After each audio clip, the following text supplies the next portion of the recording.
Boa noite, pessoal. Vamos esperar só um pouquinho o pessoal entrar para essa nova live. Confesso que é uma experiência nova na minha vida, né? Mas eu li muito durante este isolamento e uma das propostas da zona de crescimento de alguém é pensar nos outros e em formas de ajudá-lo e também de disponibilizar os nossos talentos para as pessoas que estão próximas de nós. E eu sou uma pessoa que sou muito agradecida a todos que convivem comigo, as pessoas que já passaram pela minha vida. Então, eu estou nessa nova maneira de me adaptar às mudanças. Vou contar com a participação de todos vocês, com as perguntas, com as colocações, com vontades de novas lives e novas conversas, para que a gente possa juntos aprendermos e juntos melhorarmos as nossas vidas durante este tempo de isolamento. A proposta de hoje é bater um papo bem gostoso, e eu tô vendo um pessoal muito querido entrando, tô vendo a minha irmã que entrou, a Dani, a Jennifer, né? Eu quero agradecer ao Fabinho, a Carol, que já estão aí, e espero a participação de todos vocês, da Fer, né? Sejam muito bem-vindos. Hoje a gente vai falar sobre algo muito importante na nossa vida e que muitas vezes no decorrer desse isolamento a gente acaba deixando de lado. Nós estamos vivendo um tempo de solidão ou nós estamos vivendo um tempo de solitude, né? O que é solidão e o que é solitude, né? A solidão é sentir a dor de estar sozinho. Quando a gente sente um vazio lá na alma, né? A falta de algo que dê um propósito para a nossa vida. A pessoa que sente solidão, ela gera no seu interior uma dependência emocional de pessoas ou de objetos. E a proposta é que a gente termine a live de hoje, né, com o nosso sentimento de solitude preenchido. A solitude é diferente da solidão. A solitude é o pleno contato consigo mesmo e estar bem comigo mesmo. Essa pessoa que está bem consigo mesma, ela consegue conviver com ela mesma em tempo integral e automaticamente ela vai conviver bem com outras pessoas, né, também. Porque a partir do momento que ela passa a conviver com ela mesma, ela consegue conviver plenamente com outros. Nesse tempo, a gente vai passar, penso eu, né, até estou escrevendo sobre isso, por 4 momentos importantes da nossa vida. Esse momento que a gente está vivendo, que é o silêncio, muitas pessoas que têm a história da vida delas escritas, né, elas já passaram. A gente pode pegar Jesus Cristo, Buda, Maomé, né, que é o tempo do isolamento, é o tempo do silêncio. E a gente não vai poder sair desse silêncio da mesma forma que a gente entrou, né? Nós vamos ter que sair pessoas melhores e revendo e refazendo os nossos valores, né? O tempo de silêncio vai gerar o tempo de conhecimento. E quando a gente consegue esse tempo de conhecimento, é a hora de rever o que é realmente importante para mim, como eu estou vivendo a minha solitude. A minha solitude é a capacidade de perceber na solidão quem eu sou e quais são os meus valores para poder traçar uma nova meta ou seguir na mesma meta, porque muitos de nós estamos já no caminho certo, né? No caminho que nós ousamos fazer, no caminho que nós queremos fazer. Isso não se trata de ignorar o que está acontecendo lá fora, né? E sim saber que está acontecendo uma pandemia, mas que essa pandemia não vai barrar os meus sonhos. Esse problema não vai barrar os meus sonhos. O Rogério fez uma colocação bacana ali, né? Que a solidão dói demais. E eu acredito que a maioria já passou, já se sentiu assim. Na verdade, todos nós, né, já sentimos solidão. a percepção da proposta de hoje é começar a pensar como sair dela, como transformar essa solidão em solitude, né? Essa solitude é a capacidade de sentir-se pleno sozinho e em plenitude quando encontra com alguém. Então, a primeira mudança, que é uma mudança lexical, né, que eu proponho, é que a gente troque algumas palavras, porque pequenas mudanças geram grandes resultados, né? Por exemplo, ao invés de falar isolado, a gente fala protegido. Ao invés de falar, eu tô confinado aqui na minha casa. Eu estou em casa porque eu estou salvando vidas na minha casa. É o fim do mundo. Não, não é o fim do mundo, né? É o começo de um novo mundo.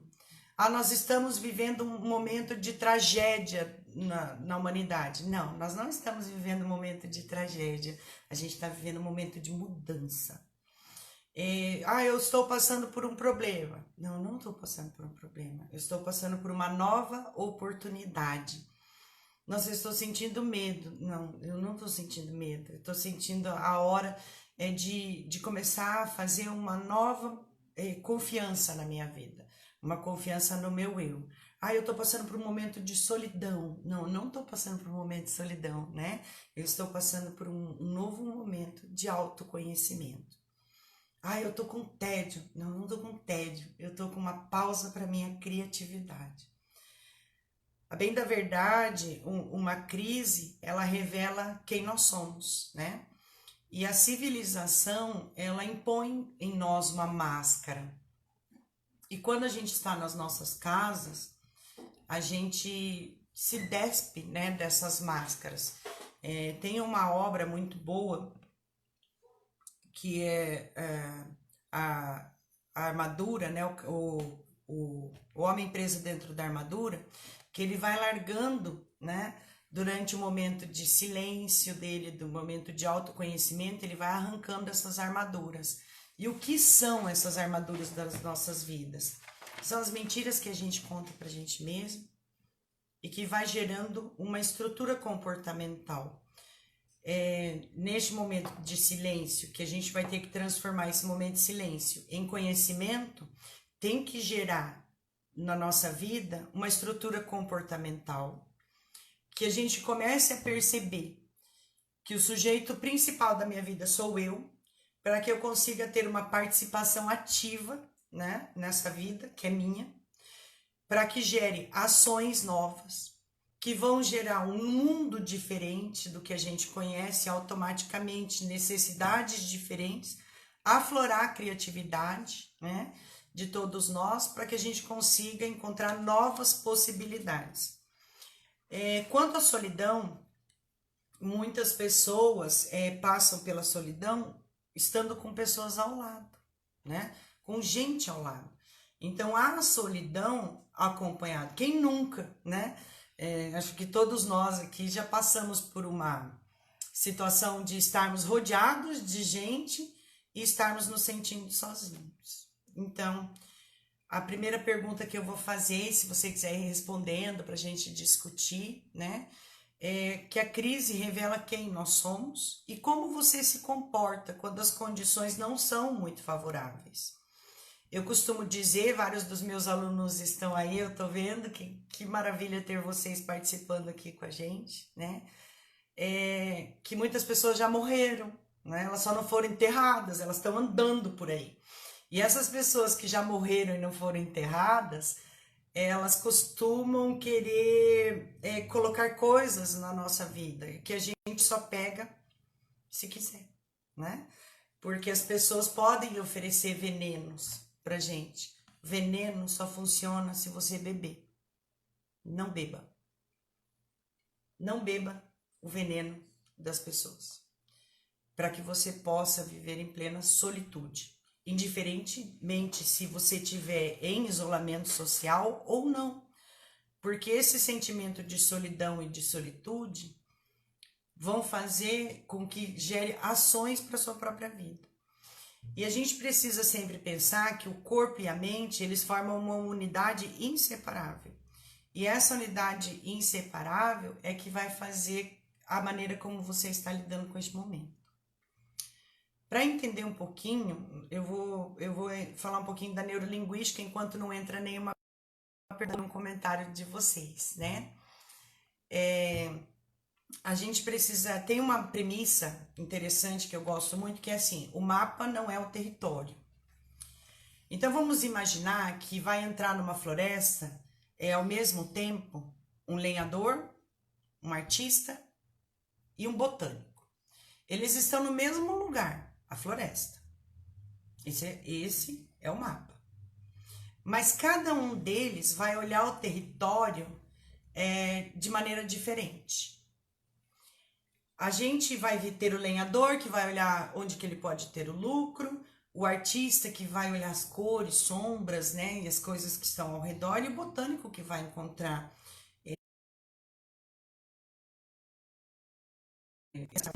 a fauna e a flora, né? E o John Edgelin, que é um pesquisador da Universidade de Stanford, ele coloca que nós recebemos inconscientemente cerca de 400 bilhões de bits por segundo no nosso cérebro. E desses, apenas 2 mil, eles são conscientes. Os outros, eles vão agir de forma inconsciente em nós. Então, a realidade que eu percebo, ela não é necessariamente, de fato, o mundo real. Então, quando que eu passo a perceber dentro da minha neurobiologia esse mundo real? Quando eu consigo entender que o mapa não é o território. E como que eu percebo essa realidade deste mapa não é o território, né? A percepção que a gente tem do mapa é o mesmo. Nós estamos nas nossas casas, está acontecendo uma pandemia, eu sinto um pouquinho de medo, minha ansiedade aumentou, eu preciso trabalhar a minha solitude, não a minha solidão, né? E quem é o território? O território é você. A forma como cada um de nós consegue olhar esse mundo ao nosso redor. E essa diferença de conseguir olhar o mundo ao nosso redor indica muito de quem é você, o que você pensa sobre você mesmo, quais são os seus valores, ou seja, aquilo que permeia a sua vida, quais são as crenças que você tem. Por exemplo, há pais que vão criando crenças nos filhos desde pequenos. Olha, você precisa ter medo de barulho, inserem a figura do bicho-papão, né? Que a pessoa não é capaz, que todo mundo morre de inveja, que você precisa confiar mais nos outros do que em si mesmo. E é o momento agora de trabalhar nossa solitude, de romper, né, um pouco com essas crenças que por muitas vezes são colocadas em nós sem que a gente pense. E compreender esse território, que na verdade sou eu mesmo, né, é perceber sistematicamente quem você é. Dentro da nossa vida, né, a gente precisa perceber que todos nós passamos por erros. Qual é o sentimento de culpa que eu carrego e como que eu trabalho essas emoções, porque as emoções são os poderosos organizadores do nosso cérebro. Se eu perguntar para vocês, por exemplo, como que você tem feito a sua rotina nesses dias que nós estamos em isolamento social? Você tem feito uma rotina ok? Tem estudado, feito cursos, buscado alguma coisa, né? Ou não? Tem deixado o tempo te levar? Como que isso tem funcionado na sua vida? Dá para você escrever que a gente vai trabalhando essas escritas. As crenças, boa Dani, as crenças limitantes que nós iremos superar olhando para dentro vão fazer com que a gente se permita. E mudar uma crença é um processo de dentro para fora. Eu estava raciocinando essa semana acerca das mudanças que são impostas de fora para dentro, né? Muitos pais idealizam, né, as crianças, colocam comportamentos, a gente idealiza até o próximo, né, os nossos amigos, as pessoas ao nosso redor. E essa idealização é uma imposição de fora para dentro. E essa mudança não ocorre. A Fer colocou que está sempre ocupando a cabeça. O Daniel falou que está lendo vários livros. Muito bem. E é por aí mesmo o caminho, né? Eu estabeleço metas e rotinas o tempo todo, né? No meu dia a dia. A Célia perguntou como se libertar da dependência emocional de pessoas, né? Um dos processos de libertação emocional é uma ferramenta que a gente coloca de quem sou eu. Dá até para depois que terminar a live, eu coloco para você, Célia, nos comentários, uma imagem dessa ferramenta que para você responder, né? Essa ferramenta faz com que você passe a pensar quais são os seus valores e quem sou eu perante o mundo. Uma das formas, Célia, interessantes de se pensar acerca dessa situação de dependência é passar a respeitar mais quem eu sou. Porque, a bem da verdade, a gente vai, o cavaleiro dentro da armadura, né? Vai colocando máscaras. Eu preciso ser simpática com o fulano, eu preciso ser boazinha com o ciclano. E cada vez que uma pessoa que tem dependência emocional diz sim, tem um não gritando na cabeça dela, né? Não! Mas a boca diz sim, né? É aprender qual é o meu limite em relação ao outro, né? Tem uma colocação interessante ali da Fer, que ela falou que lembrou de quando eu disse para ela que o silêncio é sempre barulhento. Então, todos os silêncios, eles são barulhentos dentro da nossa alma. Por quê? Porque quando a gente silencia, a gente estabelece uma conversa com o meu eu. E essa conversa com o meu eu tem que fazer um processo de identificação em mim mesma das minhas capacidades e dos meus limites. Fazer uma live, por exemplo, era um sonho antigo meu. Mas eu tive que trabalhar nesse isolamento, um processo de conhecimento, inclusive de adaptações tecnológicas, né? De vencer os meus medos pessoais e ver em mim as capacidades e os limites. E eu concordo com a Gui Hernandes que colocou, o silêncio ele é sempre ruidoso, né? O processo que o Giovanni está perguntando de como conseguir passar essa energia boa, que aflora nas pessoas menos receptíveis, que a percepção dessas capacidades e limites é saber distinguir quem sou eu. Então, o O'Connor, ele coloca 4 tipos de personalidades que a gente precisa entender nos outros. Gostei muito da pergunta, né? Existem as pessoas que têm a incompetência inconsciente. Eu vou repetir. Incompetência inconsciente. Ele não sabe fazer uma coisa, mas ele não sabe que ele não sabe. Então, quando a gente vai conversar com a pessoa, é uma pessoa ruim, é uma pessoa amarga, é uma pessoa egoísta, e ela não sabe que ela é assim. Então, ela fala assim, eu sou bom, eu ajudo todo mundo, eu sempre fiz coisas boas e ninguém gosta de mim. Então, ele se encaixa na incompetência inconsciente. A gente tem pessoas que têm a incompetência consciente. O que é a incompetência consciente? Eu sei que eu faço mal feito. Então, é a pessoa que você conversa e ela fala assim, eu sou ruim mesmo, mas quem quiser gostar de mim, que goste. Eu não vou mudar, eu não sei demonstrar o meu amor, mas eu sou assim. Se você gosta de mim, que me aguente, né? A terceira personalidade é a competência consciente. O que é competência consciente? Eu faço as coisas bem feitas e sou a pessoa que eu quero, mas isso me desgasta muito.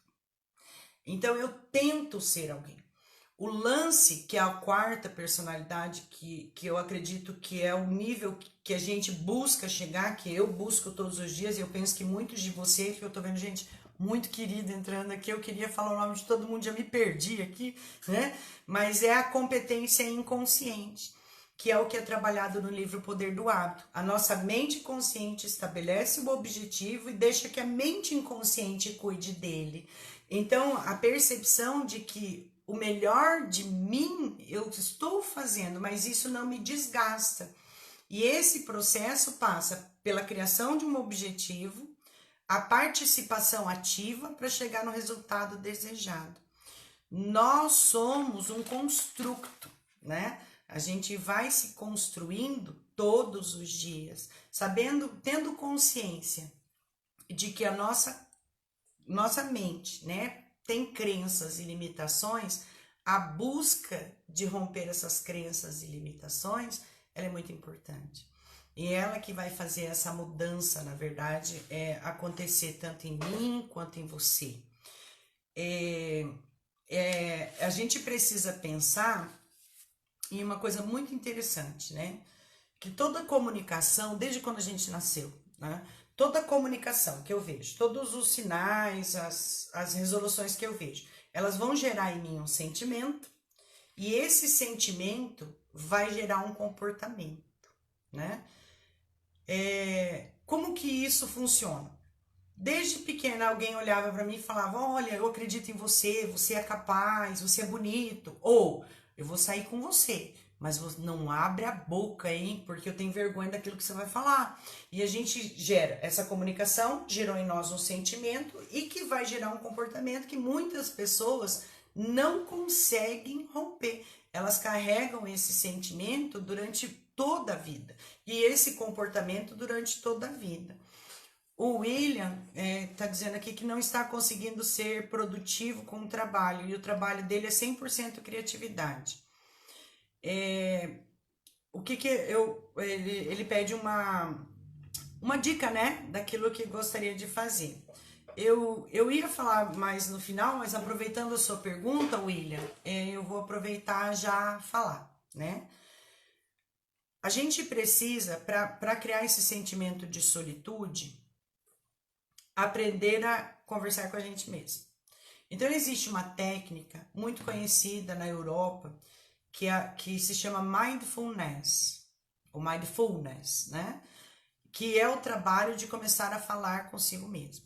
Eu fiz esse treinamento do mindfulness há alguns anos, e ele é um treinamento de 8 anos.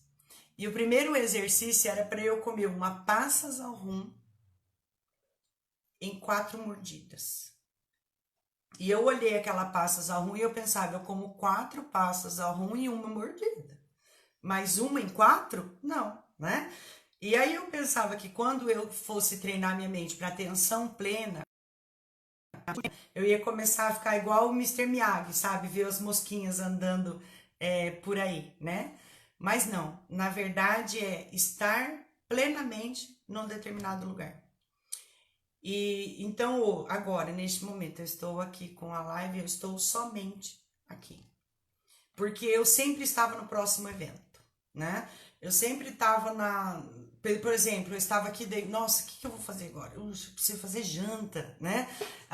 Será que já tem tudo? Eu estaria aqui falando com você e pensando numa próxima. Então, William, eu gostaria de fazer essa sugestão, né, para você. Conheça a técnica do mindfulness ou da atenção plena. Foco pleno, atenção plena. E a atenção plena e o foco pleno, eles vão fazer com que você, quando o momento de você criar, de ativar a sua criatividade, os seus neurônios, né, eles já vão se voltar totalmente, né, para aquele momento. Eu tô vendo aqui o Darwin lá de Curitiba mandando um abraço. Darwin, Dudu, beijão, tá?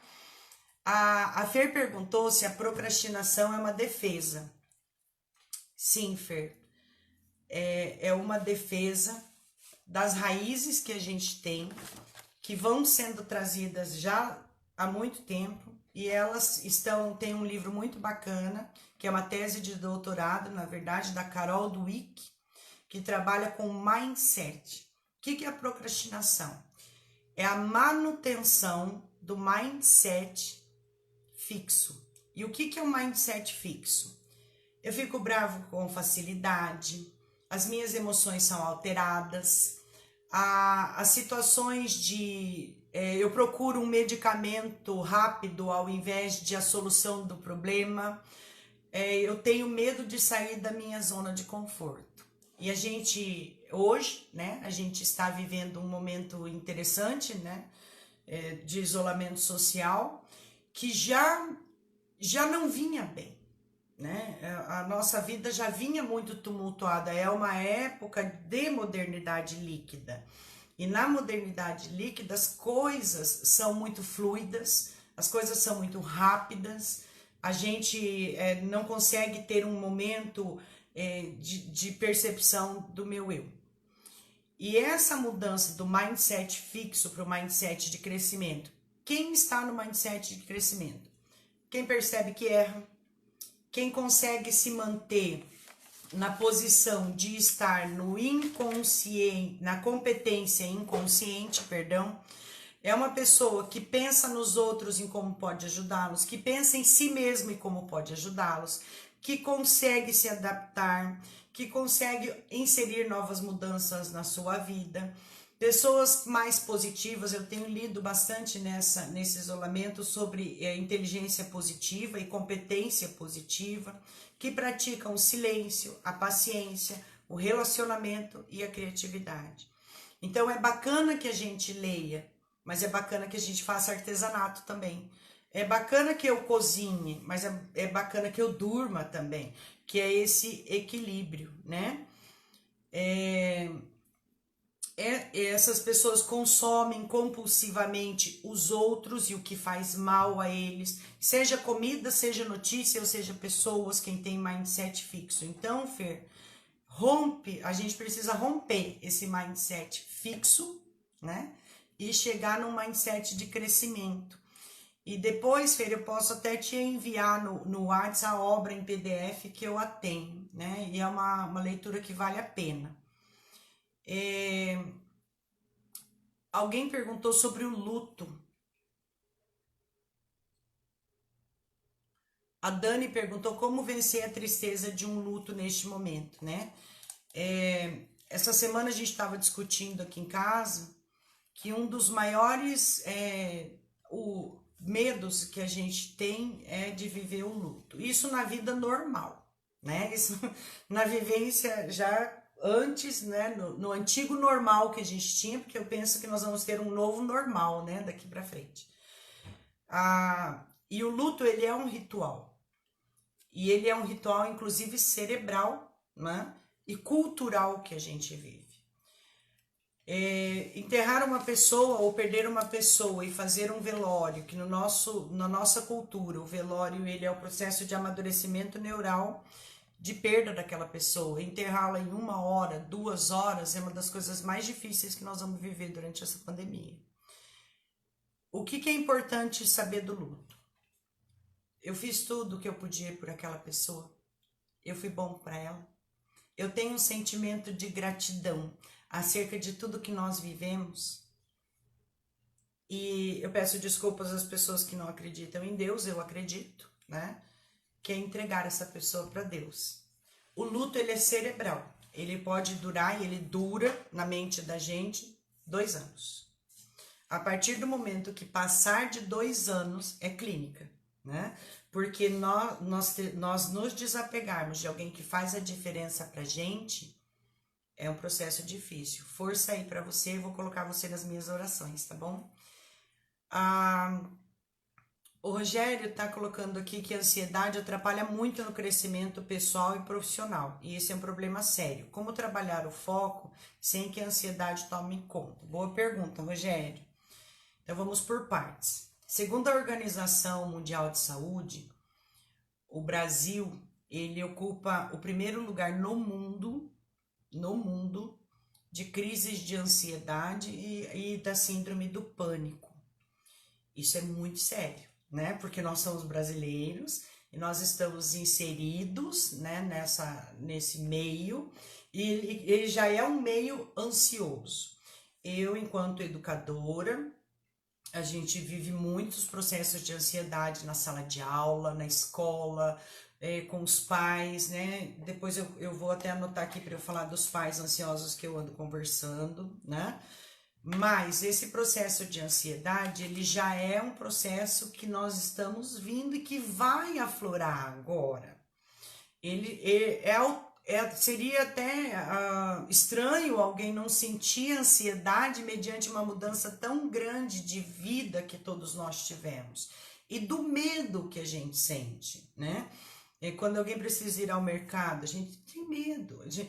Eu preciso ir trabalhar, né? Algumas pessoas têm me escrito pelo WhatsApp, Leila, olha, eu estou indo trabalhar, mas como que eu vou conseguir esse processo de sair de casa e ter que trabalhar e atender pessoas, né? Eu estou sofrendo, eu não estou conseguindo dormir. Então, seria esquisito se nós não tivéssemos um processo de ansiedade. O problema é a ansiedade desequilibrada, né? E qual é o processo de ansiedade? O que tem sido recomendado hoje sem a medicalização? É o processo do mindfulness, né? É o processo de conseguir sair do mindset fixo, ir para o mindset de crescimento, tendo consciência do meu silêncio, que o meu silêncio é ruidoso, conversar comigo mesmo e poder crescer, né? É nesse processo que a gente fica. E essa situação dos pais também é muito séria. Eu tenho recebido muitos, eu perdi a conta, né, de quantos recados, até que eu coloquei aquele post no Face. Porque os pais estão com as crianças estudando em casa. Os pais não estudaram didática, psicologia do desenvolvimento, não têm uma consciência dessa situação toda. E aí precisam ensinar os filhos. E os filhos também precisam aprender, e eu acho importantíssimo se manter uma rotina de aprendizagem dentro da vida das crianças, mesmo porque essa rotina vai fazer parte do projeto de vida dele futuro, né? Porque nós precisamos de rotina, inclusive, para o nosso processo neural. Acrescentando um fator na tarefa das crianças, a ansiedade, né? Então, a ansiedade, ela está relacionada ao momento que nós vivemos, mas ela precisa estar equilibrada. O autoconhecimento e compreender o território, perceber sistematicamente quem eu sou, vai inferir na forma como eu percebo o mundo. Então, sabendo que cada um de nós aqui, quem é, né? A gente precisa aprender a trabalhar quem eu sou, as minhas potencialidades, saber das minhas fraquezas. Eu vou colocar um comentário particular, até porque mal de mim eu posso falar, né? Muitas vezes aqui em casa, alguém vai pedir alguma coisa para mim e fala, eu sou incapaz de fazer isso. Mas é uma coisa simples. Pois é, mas eu sou incapaz. Eu preciso saber até onde vai os meus limites, né? E da mesma forma, a gente convive com as nossas famílias. Se eu perguntasse para vocês em janeiro ou começo de fevereiro, qual é a coisa mais importante que você tem? É a família. A maioria de nós responderia a minha família. E agora a gente está tendo a oportunidade de vivenciar a família. E este momento ele tem que ser bem aproveitado em família. Então, existe o momento do silêncio, existe o momento da conversa, a hora de fazer algumas coisas juntos, a hora de ficarmos separados. O importante é que cada um compreenda o território do outro, porque senão vão haver pais e mães ou mesmo filhos que vão querer brincar o dia inteiro, outros vão querer conversar o dia inteiro, outros vão querer limpar a casa o dia inteiro. A gente precisa desse momento, né, de bom senso, de perceber o silêncio, a solitude, o momento de criatividade, estar pronto para apoiar, né? Essas pessoas e não necessariamente para julgar ou querer moldar esse momento de família. Eu sempre digo assim, até tá numa entrevista, né, que as crianças e os adultos estão inseridos dentro dos seus lares. Os adultos, eles estão preocupados com o futuro, como que vai ser o mundo após pandemia, como que vão ficar as aulas, como que vai ser a aprendizagem das crianças, como que vai ser o nosso novo normal, né? A situação de continuar, né? De estar bem continuando com tudo isso. Mas sabe o que as crianças e os adolescentes vão lembrar? Do momento que estavam com seus pais em casa. Da hora que a criança teve a mãe para brincar, para fazer uma comida, para aprender, para resolver a tarefa. para conseguir fazer com que tudo acontecesse de uma forma natural. Elas vão lembrar do amor, das histórias contadas na hora de dormir. E essa responsabilidade é do adulto. É bom que tenha um adulto em casa. E é melhor ainda se esse adulto for o pai ou a mãe, e não a criança. E nessa hora, o adulto tem que entrar com esse equilíbrio na vida da criança. O Darwin, que está assistindo a live, ele mandou a foto para mim que ele montou um quebra-cabeça de 3.000 peças com o Dudu, que é o filho dele, durante esse isolamento. Que eles estão juntos assistindo a filmes e discutindo, que eles estão participando juntos de treinamentos online.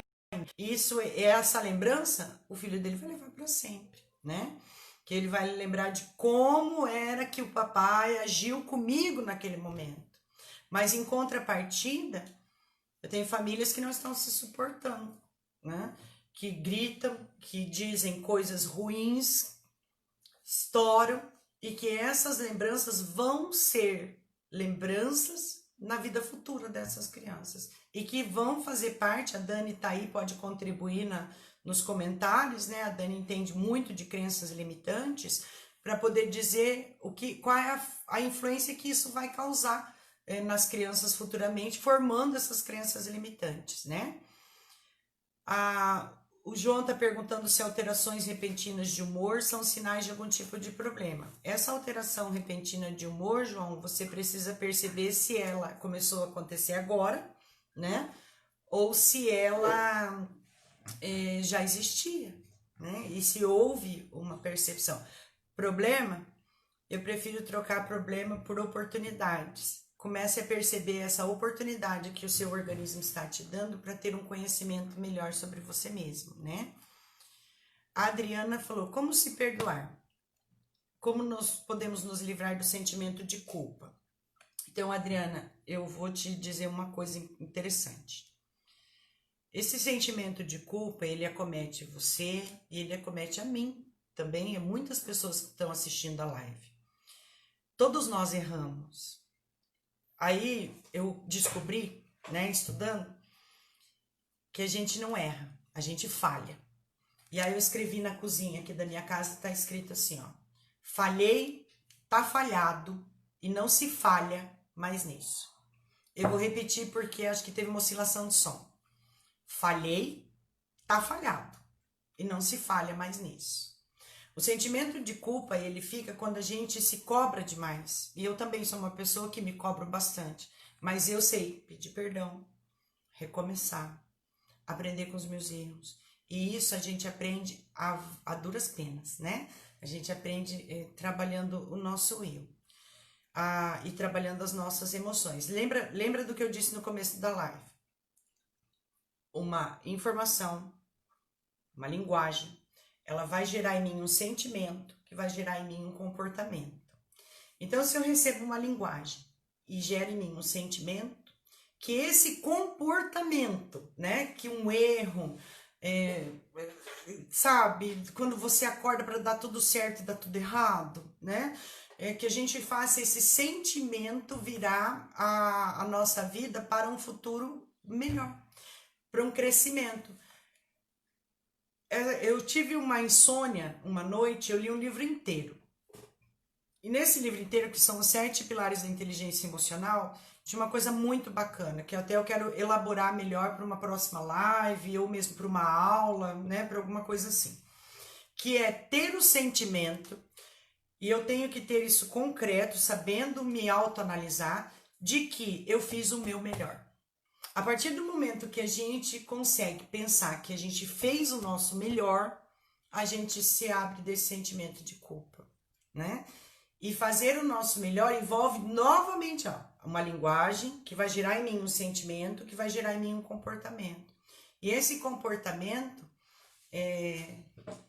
vai gerar em nós o nosso futuro, né? Quem eu sou, quem eu quero ser, né?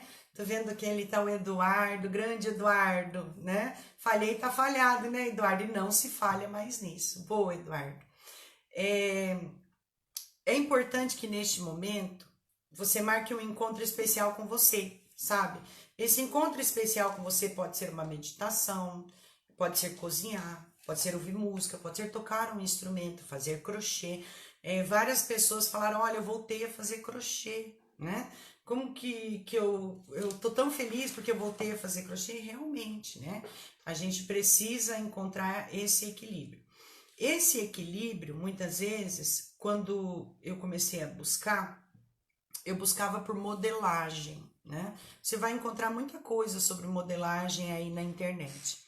E essa modelagem, ela diz respeito a qual é a pessoa que eu quero ser. Que tipo de pessoa eu quero ser? Aí eu crio essa pessoa, encontro essa pessoa, ou eu vejo em alguém essa pessoa, e como essa pessoa pensa, o que essa pessoa age, como que é o mindset de crescimento.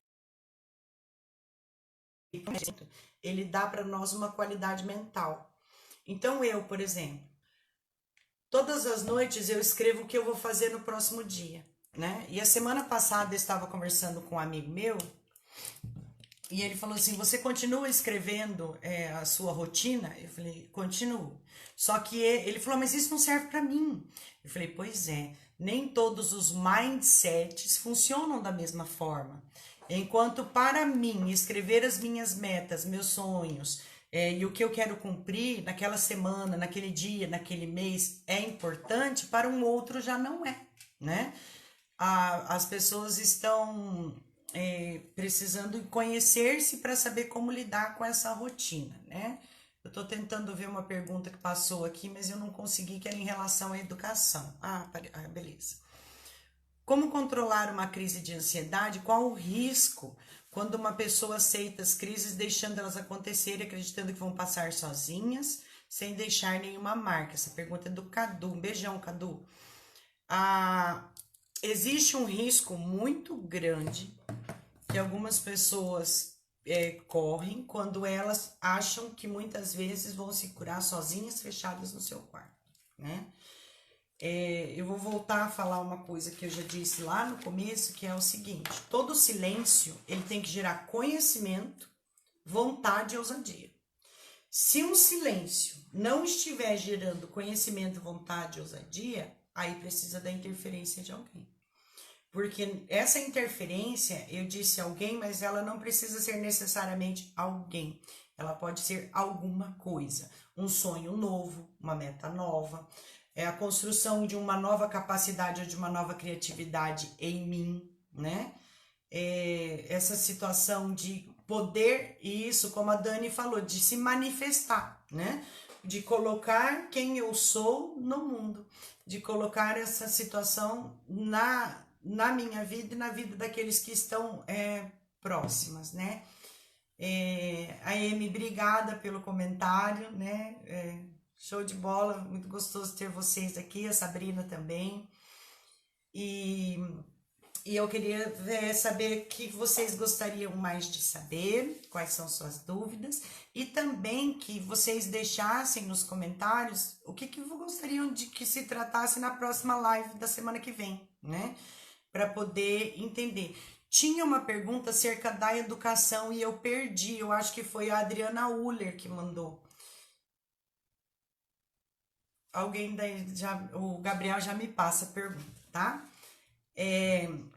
Para começar a terminar, que o tempo aqui é cruel, enquanto vocês vão mandando a pergunta, deixa eu só pegar aqui. Eu gostaria de agradecer imensamente, né, a cada um de vocês que está aqui, que deu seu tempo aqui para a gente ter esse momento juntos. Muito obrigada, né? É uma honra poder compartilhar um pouco de conhecimento com vocês. E eu estou aqui no meu isolamento social, produzindo bastante, escrevendo bastante, lendo bastante, também limpando a casa, conversando bastante, buscando esse equilíbrio que eu sugiro que cada um de vocês busque para vocês, né? Um momento de se conhecer, um momento de vencer esses limites que muitas vezes estão aqui na nossa cabeça, né? Que nós mesmos traçamos para nós.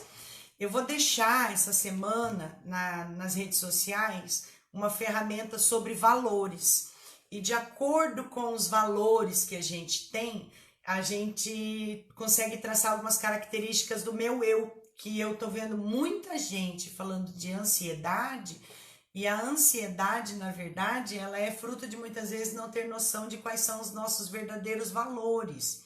E sabendo dos nossos verdadeiros valores, a gente consegue determinar algumas aptidões, alguns dons, conhecer algumas coisas da nossa própria vida.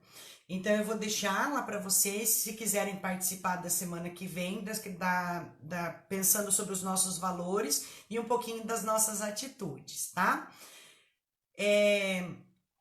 Eu confesso que fazer a live está sendo uma gratidão para mim, e ver vocês aqui, então mais ainda, né? Eu estava ansiosa e também aflita, né? Porque todas essas tecnologias novas também estão sendo um momento de mudança, de saída da zona de conforto para todos nós, professores, e todos nós em geral, porque nós estamos tendo aulas, nós estamos tendo reuniões, nós estamos fazendo cursos, né? Tudo online. E essa mudança toda que a gente está vivendo também envolve o nosso mindset, né? Alguém falou ali como mudar para mindset de crescimento. Acho que esse pode ser um momento para uma próxima live mesmo, porque na verdade é uma mudança grande que a gente tem que fazer. E aí eu prometo que eu trabalho esse mindset de crescimento e essas mudanças que a gente é capaz de fazer no nosso dia a dia, tá?